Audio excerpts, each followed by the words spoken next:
Hi friends, എല്ലാവർക്കും പുതിയൊരു റെസിപ്പിയിലേക്ക് സ്വാഗതം. ഇന്ന് നമ്മൾ ഉണ്ടാക്കാൻ പോകുന്നത് ഓലപ്പക്കോടയാണ്. ഇത് ഓലപ്പക്കോട, നാടാ പക്കോട, റിബൺ പക്കോട എന്നീ പേരുകളിലൊക്കെ ഇത് അറിയപ്പെടും. പല സ്ഥലങ്ങളിലും പല പേരിലാണ് ഇത് അറിയപ്പെടുന്നത്. ഉണ്ടാക്കി നോക്കിയപ്പോൾ അറിയുന്നത് വളരെ ഈസിയാണ് ഇത് ഉണ്ടാക്കാൻ. നല്ല കറുമുറാന്നിരിക്കുന്ന ഓലപ്പക്കോട വളരെ പെട്ടെന്ന് നമുക്ക് വീട്ടിൽ തന്നെ തയ്യാറാക്കാൻ പറ്റും.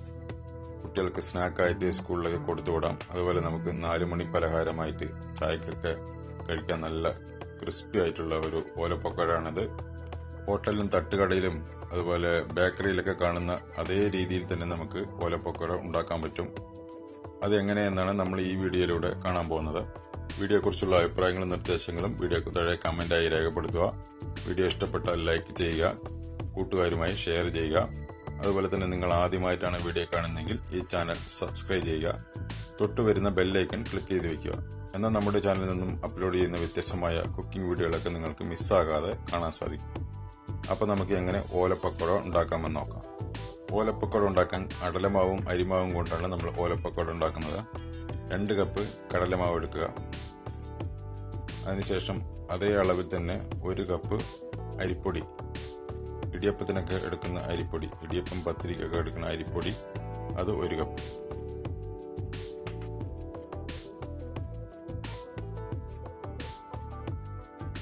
സെയിം കപ്പിൽ തന്നെ 1 കപ്പ് എടുക്കുക.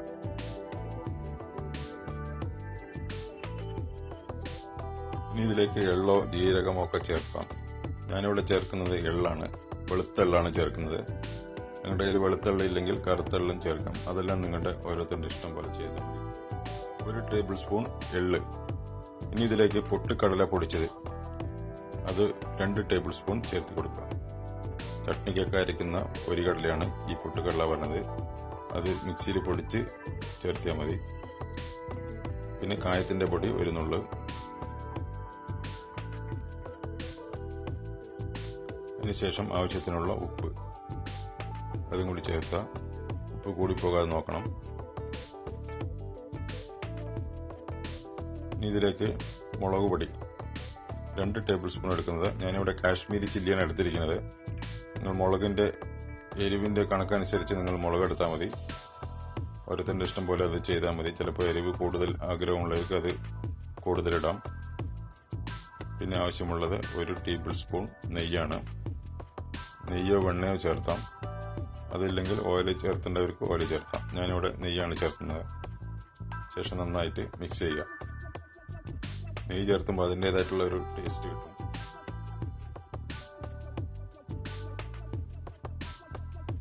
ഈ വെള്ളം ഒഴിച്ച് നന്നായിട്ട് കുഴച്ചെടുക്കുക.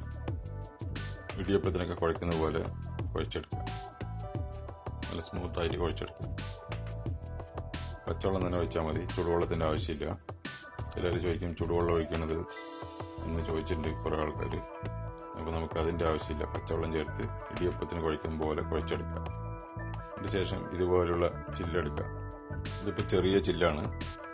ഹോട്ടലിലൊക്കെ കാണുന്നത് ചിലപ്പോൾ വലിയ ചില്ലായിരിക്കും. അതിൽ കുറച്ചും കൂടി തുള വലുതായതുകൊണ്ട് കുറച്ച് വലുതായിട്ടായിരിക്കും ഉണ്ടാകുക. നമ്മുടെ അടുത്ത് ഇങ്ങനത്തെ ചെറിയ ചില്ലുള്ളത്, അത് വെച്ചിട്ട് ഞാൻ ഇവിടെ ഉണ്ടാക്കുകയാണ്. നിങ്ങളുടെ അടുത്ത് വലിയ ചില്ലുണ്ടെങ്കിൽ അതിട്ടിട്ട് ഉണ്ടാക്കാൻ പറ്റും. നമ്മൾ നേരെ ഡയറക്റ്റായിട്ട് എണ്ണയിലേക്കാണ് ഇത് ഉണ്ടാക്കാൻ പോണത്. മാവിൻ്റെ കുഴ നന്നായിരിക്കണം. ഒരുപാട് വെള്ളമാകാനും പാടില്ല, എന്നാൽ ഒരുപാട് കട്ടിയാകാനും പാടില്ല. നൂൽപുട്ട് ഇടിയപ്പൊക്കെ ഉണ്ടാക്കുന്നത് എങ്ങനെയാണ് അതുപോലെ.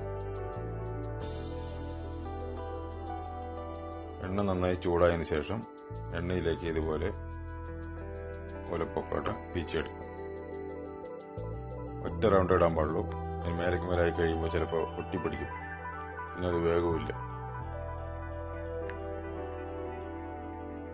ഒരുപാട് തീ കത്തിക്കാൻ പാടില്ല, ചെറിയ തീയിൽ. എണ്ണ നന്നായി തിളച്ചതിന് ശേഷം കുറച്ച് മീഡിയം ആക്കി വെച്ചാൽ മതി, അല്ലെങ്കിൽ അങ്ങനെ കരിഞ്ഞു പോകും.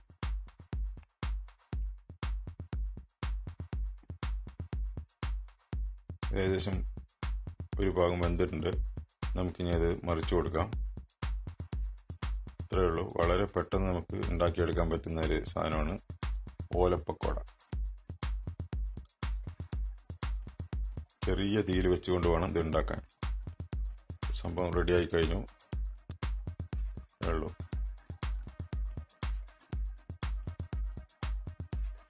ഇതുപോലെ എല്ലാ മാവും ഇതേപോലെ ഉണ്ടാക്കിയെടുത്താൽ മതി.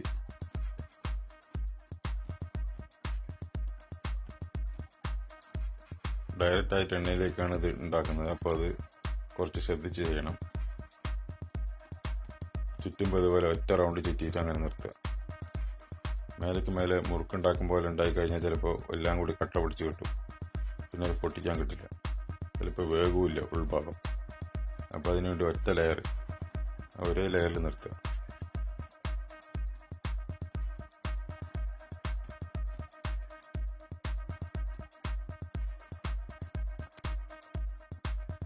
ഒരു ഭാഗം വെന്ത് കഴിഞ്ഞാൽ അടുത്ത ഭാഗത്തേക്ക് മറിച്ചിട്ട് കൊടുക്കുക. തീ ഒരുപാട് കത്തിക്കഴിഞ്ഞാൽ പെട്ടെന്ന് കരിഞ്ഞു പോവും, വേഗവുമില്ല. അപ്പോൾ അതിന് മീഡിയത്തിൽ വെച്ചാൽ മതി. മീഡിയത്തിൽ നിന്നും കുറച്ച് കൂട്ടി വയ്ക്കുക. ഇത്രയേ ഉള്ളൂ. വളരെ പെട്ടെന്ന് നമുക്ക് ഓലപ്പക്കോട തയ്യാറായി കഴിഞ്ഞു. വളരെ എളുപ്പമാണ് ഉണ്ടാക്കാൻ.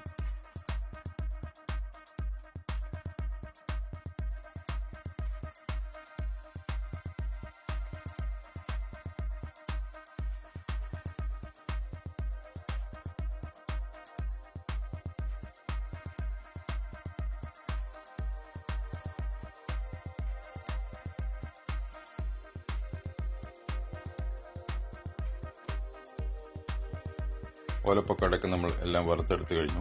ഇനി ഇതിലേക്ക് കുറച്ച് കരിവേപ്പില അതുകൂടി വറുത്ത് കോരി നമുക്ക് ഈ ഓലപ്പക്കോടയിലേക്ക് ചേർക്കാം. ഇത്രയേ ഉള്ളൂ. വളരെ പെട്ടെന്ന് നമുക്ക് ഉണ്ടാക്കിയെടുക്കാൻ പറ്റുന്ന ഒരു സാധനമാണ് ഓലപ്പക്കോട. ഇനി ഹോട്ടലിലും തട്ടുകടയിലൊക്കെ കിട്ടുന്ന അതേ രീതിയിൽ അതേ ടേസ്റ്റിലാണ് നമ്മളിവിടെ ഉണ്ടാക്കിയിരിക്കുന്നത്. നിങ്ങളെല്ലാവരും ഉണ്ടാക്കി നോക്കുക. നല്ല ടേസ്റ്റായിരിക്കും. നല്ല ക്രിസ്പി ആയിട്ടുള്ള ഓലപ്പക്കോടയാണിത്. ഹോട്ടലിലും തട്ടുകടയിലൊക്കെ കിട്ടുന്ന അതേ ടേസ്റ്റിലാണ് നമ്മളിവിടെ ഉണ്ടാക്കിയിരിക്കുന്നത്. ഞാൻ മുറുക്കുണ്ടാക്കിയ ശേഷം ഇതുപോലെ ഒന്ന് പൊടിച്ച് പാത്രത്തിലേക്ക് ഇട്ട് കൊടുത്താൽ മതി. ഇനി ഉപ്പും മുളകൊക്കെ ഒന്ന് പോരാന്നുണ്ടെങ്കിൽ കുറച്ച് വേണമെങ്കിൽ കുറച്ച് ഉപ്പോ മുളകൊക്കെ ഇതിന് മേലെ ഇട്ടിട്ട് നമുക്കൊന്ന് മിക്സ് ചെയ്തെടുക്കാൻ പറ്റും. അപ്പോൾ നിങ്ങൾക്ക് വീഡിയോ ഇഷ്ടപ്പെട്ടു എന്ന് കരുതുന്നു. നിങ്ങൾക്ക് വീഡിയോ ഇഷ്ടപ്പെട്ടിട്ടുണ്ടെങ്കിൽ വീഡിയോ ലൈക്ക് ചെയ്യുക, ഷെയർ ചെയ്യുക. അതുപോലെ തന്നെ നിങ്ങളുടെ അഭിപ്രായങ്ങളൊക്കെ കമൻറ്റ് ബോക്സിൽ അറിയിക്കുക. നിങ്ങൾ ആദ്യമായിട്ടാണ് വീഡിയോ കാണുന്നതെങ്കിൽ ഈ ചാനൽ സബ്സ്ക്രൈബ് ചെയ്യുക. തൊട്ടടുത്ത് വരുന്ന ബെല്ലൈക്കൺ ക്ലിക്ക് ചെയ്ത് വയ്ക്കുക. എന്നാൽ നമ്മുടെ ചാനലിൽ നിന്നും അപ്ലോഡ് ചെയ്യുന്ന വ്യത്യസ്തമായ കുക്കിംഗ് വീഡിയോകളൊക്കെ നിങ്ങൾക്ക് മിസ്സാകാതെ കാണാനാവും. അപ്പോൾ പുതിയൊരു അടിപൊളി റെസിപ്പിയുമായി അടുത്തൊരു വീഡിയോയിൽ കാണാം. Thank you for watching video. നന്ദി, നമസ്കാരം.